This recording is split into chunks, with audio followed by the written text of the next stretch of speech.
এখন বাজে 7:43 আর এখন আমরা বাড়িতে যাচ্ছি। দীঘা থেকে ফেরার দিন সকালবেলার ভিডিও। এখানে আমি অলমোস্ট রেডি হয়ে গেছি পুরোপুরি, আর সবাইও রেডি হয়ে গেছে শুধু ভোলা বাদ দিয়ে। আর এখানে সিঁড়ি থেকে সবাই একে একে লাফছে। সবাই সিঁড়ি থেকে লাফছিল নাকি র্যাম শো করছিল এটাই তো বুঝতে পারছিলাম না। দেখো মনে হচ্ছে র্যাম শো করছে। সবার লাস্ট ভোলা। তারপর আমরা একটু হেঁটে যাব। তারপর কিছুটা পথ হাঁটার পরে স্টেশন, কিন্তু স্টেশনে যাওয়ার আগে আমরা কিছু খাবো। আর এখানে নিয়েছিলাম আমি চা, আর সবাই খেয়েছিল কচুরি, কারণ অত সকালে আমি তেলে ভাজা জিনিস বা কোনো আষ্টে জিনিস খেতে পারি না। তারপরে সবাই খাওয়া দাওয়া কমপ্লিট করে দিন আমরা ট্রেনে উঠে গেছিলাম। আর হ্যাঁ, আমরা লোকালেই গেছিলাম, কিন্তু খুব মজা করেই গেছিলাম সবাই একসাথে। আর আমি যেহেতু কিছু খাইনি তাই সবার আগে প্রীতি আমাকে একটা স্যান্ডউইচ খাইয়েছিল। তারপর আমি একটা কাটলেট নিয়েছিলাম, দেন পেস্ট্রিও নিয়েছিলাম। এই পেস্ট্রিটা আমার কাছে একটু ইউনিক লেগেছে তাই খেয়েছিলাম। তারপরে আমরা এখান থেকে লিফটে করে চলে যাচ্ছি, এবারে উঠবো মেট্রোতে।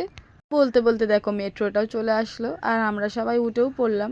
এখানেই শেষ নয়, আবারও একটা মেট্রো ধরতে হবে। তারপর আর একটা মেট্রো ধরে একটা ট্রেনে ধরতে হয়েছে। আর যেহেতু বাসে গেলে খুব কষ্ট হয় তাই আমাদেরকে এতটা কষ্টও করতে হয়েছিল। বাড়ি আসার পর সবার জন্য যেগুলো নিয়ে এসেছিলাম সেগুলোই দিলাম। তো দেখা হচ্ছে নেক্সট ভিডিওতে, বাই।